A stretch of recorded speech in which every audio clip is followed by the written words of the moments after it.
At identical temperatures, the RMS speed of hydrogen molecules is 4 times that of oxygen molecules. ठीक ही कह रहे हैं।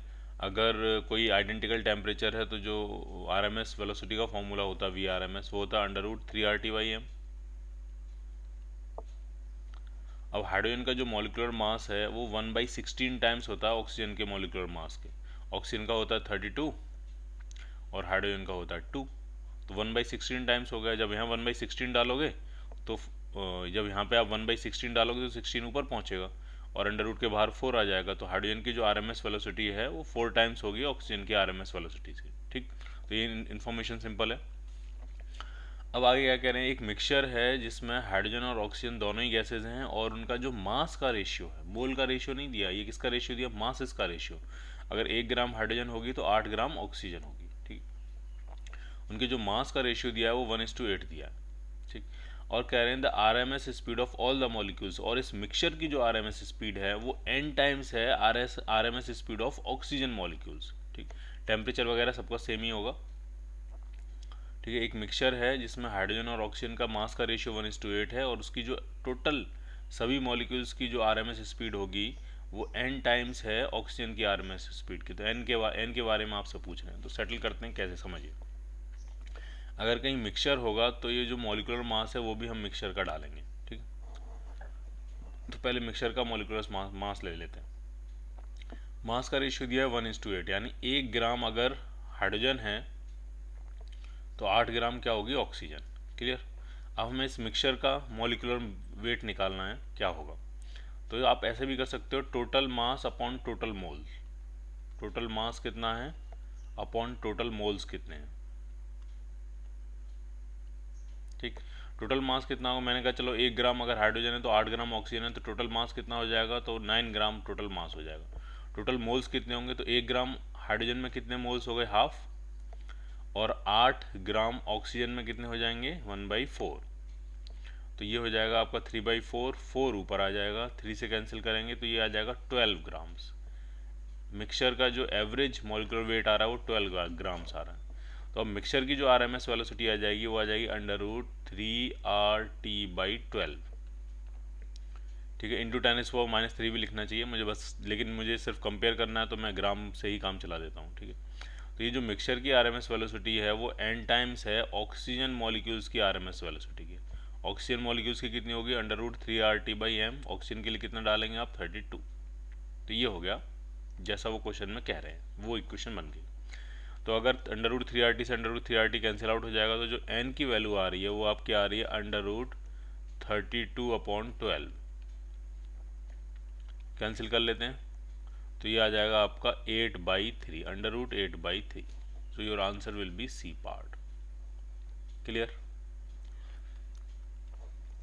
The temperature at which RMS velocity of helium molecules is equal to RMS velocity of hydrogen molecules at NTP। ठीक है, तो hydrogen molecule की RMS velocity जो NTP पे है वही RMS वेलोसिटी हीलियम मॉलिक्यूल्स की होनी चाहिए। तो पूछ रहे हैं टेम्परेचर क्या होगा, तो फॉर्मूला आपको पता है, NTP पे टेम्परेचर प्रेशर आपको पता है, सारी वैल्यू डालो और आपको वैल्यू मिल जाएगी। ठीक है, हीलियम का जो मॉलिक्यूलर वेट होता है वो 4 होता है और हाइड्रोजन मॉलिक्यूल्स का जो मॉलिक्यूलर वेट होता है वो 2 होता है। ठीक है, तो सीधी सेटलमेंट हो जाएगा।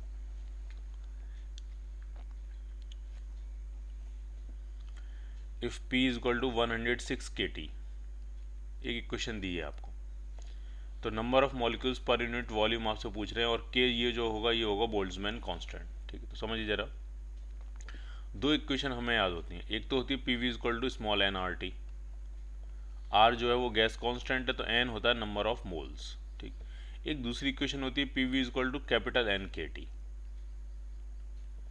इसमें K जो है वो बोल्ट्जमैन कांस्टेंट है तो जो N होता है वो टोटल नंबर ऑफ मॉलिक्यूल्स होता है। इसमें नंबर ऑफ मोल्स है, इसमें क्या है, नंबर ऑफ मॉलिक्यूल्स। तो हम इस इक्वेशन से सेटलमेंट लेते हैं। तो P इज इक्वल टू लिखेंगे तो क्या बन जाएगा, तो ये बन जाएगा N/V इंटू KT। अब ये क्या बन गया, N/V, तो ये है नंबर ऑफ मॉलिक्यूल्स पर यूनिट वॉल्यूम और यही आपसे पूछ रहे हैं। ठीक, तो अपनी इक्वेशन को अगर हम देखें तो ये है P दिया है आपको 106 KT। तो अगर आप कंपेयर कराओ तो T से मैच हो जाएगा, K से मैच हो जाएगा, तो ये जो 106 है यही तो N/V है। तो नंबर ऑफ मॉलिक्यूल्स पर यूनिट वॉल्यूम किसके बराबर हो गए, 106 के बराबर हो गए।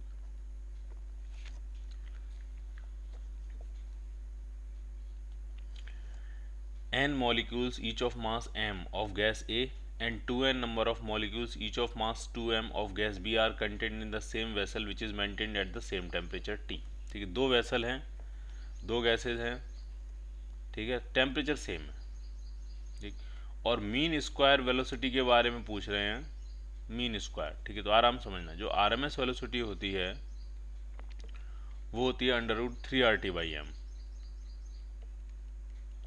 लेकिन अगर मीन स्क्वायर चाहिए होगी तो रूट हटा देना पड़ेगा, तो जो मीन स्क्वायर वेलोसिटी होगी वो हो जाएगी आपकी 3RT/m। ये मीन स्क्वायर वेलोसिटी है। ठीक, तो इसमें टेम्परेचर चाहिए और मॉलिक्यूलर वेट चाहिए। ठीक, इसी फॉर्मूले को आप ऐसे भी लिख सकते हो 3kT/m। इसमें एक मोल का वेट था और इसमें एक मॉलिक्यूल का वेट है।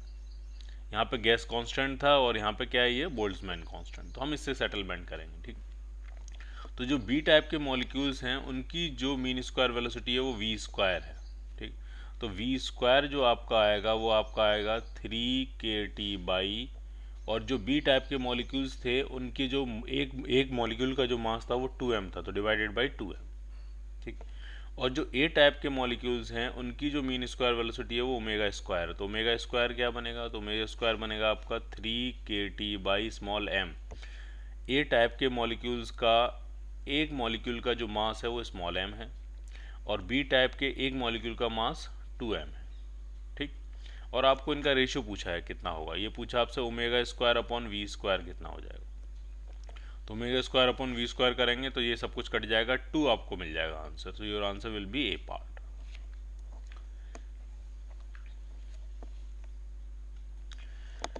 The pressure P, volume V and temperature T of a gas in a jar A and another gas in a jar B। एक जार A है उसमें प्रेशर P है, वॉल्यूम B है, टेम्परेचर T है। ठीक, दूसरा एक जार B है उसका प्रेशर 2P है, प्रेशर डबल है, वॉल्यूम 1/4 है और टेम्परेचर भी डबल है। तो नंबर ऑफ मॉलिक्यूल्स के बारे में पूछ रहे हैं, तो बहुत ही सिंपल है। पहले के लिए इक्वेशन लिखेंगे तो क्या लिखेंगे, PV is equal to number of molecules के बारे में पूछ रहे हैं। ठीक, तो NKT लिखते हैं। ठीक है, प्रेशर P है, वॉल्यूम V है, टेम्परेचर T है और ये नंबर ऑफ मॉलिक्यूल्स आ जाएंगे जार A में, तो Na लिख देते हैं इसको। यही इक्वेशन अगर B के लिए लिखेंगे तो प्रेशर तो हो गया 2P, वॉल्यूम हो गया V/4 is equal to number of molecules NB के और टेम्परेचर कितना है 2T, ये है। ठीक, तो हमको तो Na/NB चाहिए, तो दोनों इक्वेशंस को डिवाइड कर देते हैं। तो जब इसको डिवाइड करोगे दोनों को डिवाइड कर देते हैं, तो KT से KT क्या हो जाएगा, कैंसिल आउट, PV से PV क्या हो जाएगा, कैंसिल आउट। तो ये 2 से कैंसिल करेंगे 2 टाइम्स और ये 2 ऊपर पहुंच जाएगा, तो इस तरफ तो आ गया 2। इधर क्या आ रहा है, इधर आ रहा है Na/NB और NB के साथ नीचे 2, एक और 2 ये भी आ रहा है। तो यहाँ से Na/NB कितना आ जाएगा, 4:1। At what temperature is the root mean square velocity of gaseous hydrogen molecules is equal to that of oxygen at 47 degree Celsius. ऐसा एक और क्वेश्चन भी आया था, चलो इसको कर लेते हैं हम। कह रहे हैं किस टेम्परेचर पर हाइड्रोजन मॉलिक्यूल्स की आरएमएस वेलोसिटी, तो जैसा वो कहते जा रहे हैं वैसा करते जा रहे हैं, √3RT/m। m हाइड्रोजन के लिए कितना डाल रहे हैं हम, 2। वैसे 2 × 10⁻³ लिखना चाहिए पूरा, बट यहाँ तो कंपेरिजन ही है सिर्फ। किस टेम्परेचर पर RMS velocity of hydrogen molecules is equal to RMS velocity of oxygen molecule at 47 degree Celsius, 3RT। Temperature कितना है, टेम्परेचर हो जाए 47 + 273 अपॉन ऑक्सीजन के लिए कितना डालेंगे हम, 32। ये पूछ रहे हैं आपसे, तो बहुत ही सिंपल है, 3R से 3R ये कैंसिल आउट हो जाएगा, ये 2 से कैंसिल करेंगे तो कितने टाइम्स, 16 टाइम्स। ठीक है, स्क्वायर कर लेते हैं दोनों तरफ, तो T इक्वल टू आपका आ गया, इनको ऐड कर लेते हैं, तो ये आपका हो जाएगा 10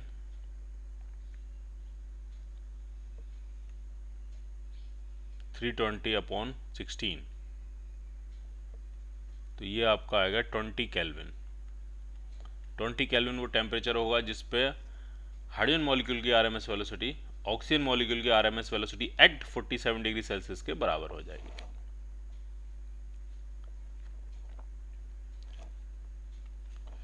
gas at pressure P0 is contained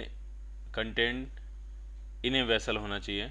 if the masses of all the molecules are half and their speed are doubled, ये हम क्वेश्चन पहले भी कर चुके हैं, 2 बार आ चुका है ये, और ये आंसर कितना था इसका 2p0।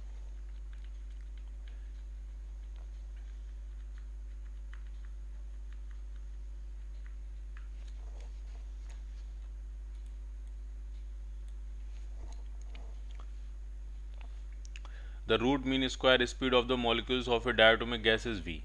If temperature is doubled, the molecule dissociates into atoms। ठीक, RMS वेलोसिटी जो है वो आपको दी है v, अचानक से आपने टेम्परेचर डबल किया, मॉलिक्यूल डिसोशिएट हो गए एटम्स में। ठीक है, तो मॉलिक्यूलर वेट आधा हो जाएगा, टेम्परेचर आपने डबल कर दिया। नई रूट मीन स्क्वायर वेलोसिटी पूछ रहे हैं, तो आप देखो सेटलमेंट किस तरह से होने वाला है इसमें। v इज इक्वल टू होगा अंडर रूट 3RT/m। यहाँ समझना आराम से, अगर आपने टेम्परेचर डबल किया तो ये 2 पर आ गया, और मॉलिक्यूल डिसोशिएट हो गए एटम्स में, यानी मॉलिक्यूलर वेट आधा हो जाएगा तो m/2 हो जाएगा। कुल मिला के ऊपर पहुंचेगा 4 और अंडर रूट के बाहर आ जाएगा 2। इसका मतलब जो नई रूट मीन स्क्वायर वेलोसिटी होगी वो डबल हो चुकी होगी। सो your answer will B 2v।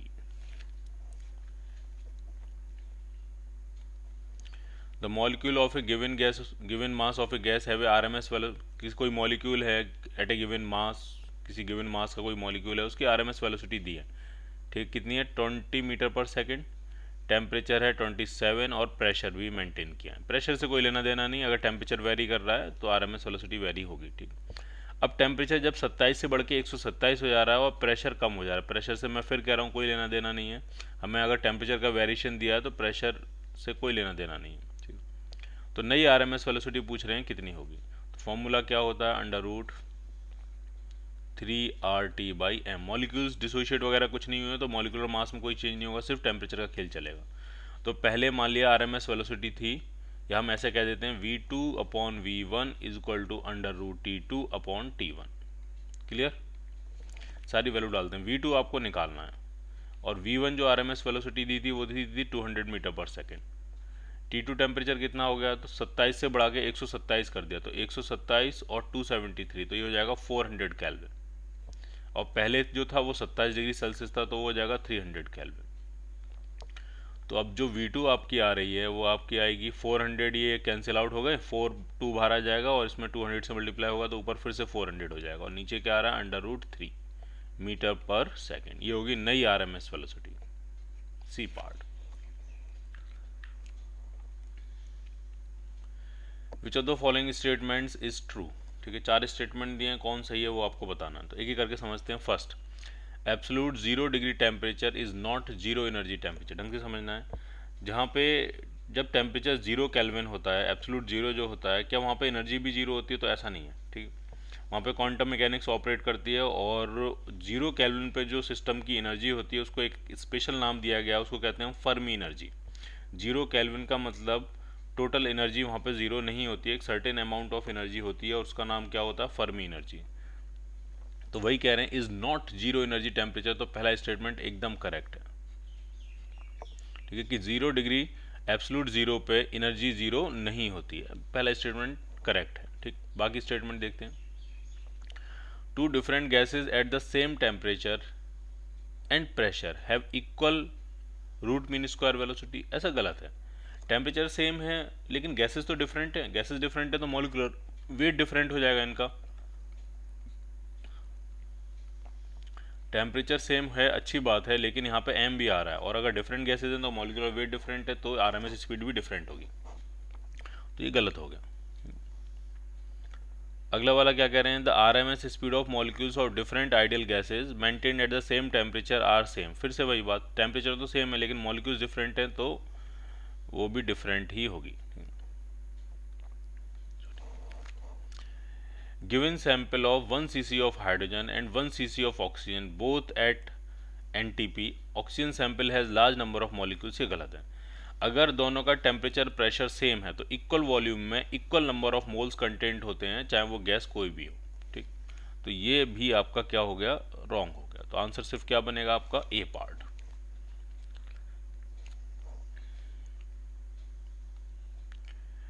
At which of the following temperatures would the molecules of a gas have twice average kinetic energy they have at 20 degree Celsius. पूछ रहे 20 degree Celsius पे जो average kinetic energy होती है उससे double होनी चाहिए, तो टेम्परेचर कितना होना चाहिए, ठीक है। तो जो एवरेज काइनेटिक एनर्जी होगी वो टेम्परेचर के डायरेक्टली प्रोपोर्शनल होगी, ठीक। तो अगर आपको एवरेज काइनेटिक एनर्जी डबल करनी है तो टेम्परेचर भी डबल करना पड़ेगा। तो 20 डिग्री सेल्सियस का टेम्परेचर है तो इसको पहले केल्विन में कन्वर्ट करेंगे 273 ऐड करके, तो ये आपको आ जाएगा 293 केल्विन। और आप चाहते हो कि एवरेज काइनेटिक एनर्जी डबल हो जाए, तो ये टेम्परेचर भी क्या होना चाहिए, ये डबल हो जाएगा इंटू 2। तो ये बन गया आपका 586 केल्विन। अब 586 केल्विन टेम्परेचर होना चाहिए अगर आप काइनेटिक एनर्जी डबल चाहते हो, लेकिन आपको चाहिए डिग्री सेल्सियस में। तो 586 में से हम क्या करेंगे, 273 को माइनस कर देंगे। Clear.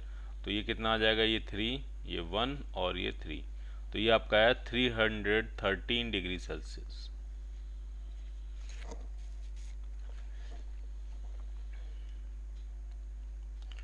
A vessel contains a mixture of 1 mole of oxygen and 2 moles of nitrogen at 300 kelvin, ठीक है। 1 मोल ऑक्सीजन का है, 2 मोल नाइट्रोजन के हैं, दोनों ही 300 केल्विन पे, ठीक। The ratio of average rotational kinetic energy पर O2 मॉलिक्यूल टू दैट पर N2 मॉलिक्यूल इज, ढंग से समझना।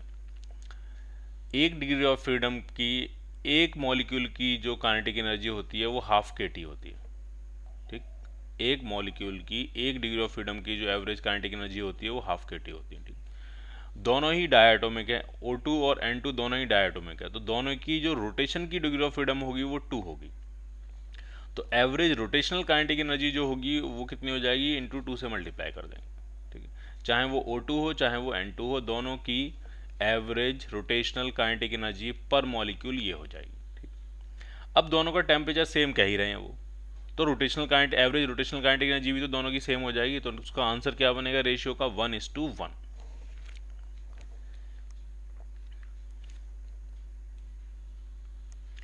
तीन वेसल हैं ए बी सी, तीनों टेम्परेचर सेम है and contains gases which obey Maxwellian distribution of velocity.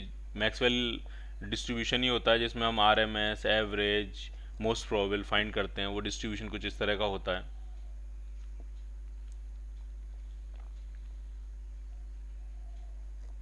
इस तरह से, ठीक है। ये जो वेलोसिटी होती, इधर होते हैं नंबर ऑफ मॉलिक्यूल्स और इधर होती हैं डिफरेंट स्पीड्स। तो जिन मॉलिक्यूल्स के जिस स्पीड के करस्पॉन्डिंग नंबर ऑफ मॉलिक्यूल सबसे ज़्यादा होते हैं उसको कहते हैं मोस्ट प्रोबेबल।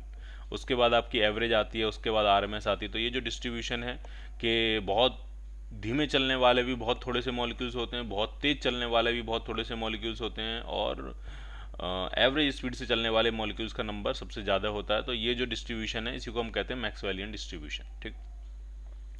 अब इसमें क्या है क्वेश्चन समझना आपको, तीन वेसल हैं, ठीक। एक वेसल ए है, एक वेसल बी है और एक वेसल सी है, ठीक। Vessel A contains only O2, B contains only N2 and C contains a mixture of equal quantities of O2 and N2, ठीक है। इस तरह की सिचुएशन है, ठीक है। इसमें सिर्फ क्या है, इसमें सिर्फ है आपका O2, इसमें सिर्फ क्या है N2, और इसमें मिक्सचर है O2 प्लस N2 का, इसमें क्या है मिक्सचर है, ठीक। अब कह रहे हैं एवरेज स्पीड के बारे में कह रहे हैं। O2 मॉलिक्यूल्स की एवरेज स्पीड वेसल ए में V1 है और N2 मॉलिक्यूल्स की एवरेज स्पीड वेसल V में V2 है। तो यहाँ पे जो एवरेज स्पीड है वो V1 है, यहाँ V2 है, ठीक। इंपॉर्टेंट बात यह है कि तीनों का टेम्परेचर सेम है। अब मैं आपसे ये कह रहा हूँ तीनों का टेम्परेचर सेम है, तो अगर इस सी वाले कंटेनर में ऑक्सीजन की एवरेज वेलोसिटी पूछी जाए, सिर्फ ऑक्सीजन की, ऑक्सीजन मॉलिक्यूल्स की, तो ऑक्सीजन मॉलिक्यूल्स टी टेम्परेचर तो सेम ही होगी। तो यहाँ पे ऑक्सीजन मॉलिक्यूल की जो एवरेज वेलोसिटी आएगी वो V1 आएगी। और इसी कंटेनर में अगर N2 मॉलिक्यूल्स की एवरेज स्पीड पूछी जाएगी, सिर्फ N2 की एवरेज स्पीड, तो वो क्या आएगी, V2 आएगी। और हमारे क्वेश्चन में ऑक्सीजन मॉलिक्यूल्स की एवरेज स्पीड पूछ रहे हैं वेसल सी में, तो आंसर क्या बनेगा आपका, V1, ठीक है। दोनों के कंबाइंड सिस्टम की टोटल एवरेज स्पीड नहीं पूछ रहे हैं, इंडिविजुअल पूछ रहे हैं। तो V1 ऑक्सीजन की तो V1 आएगी और N2 की क्या आएगी, V2 आएगी।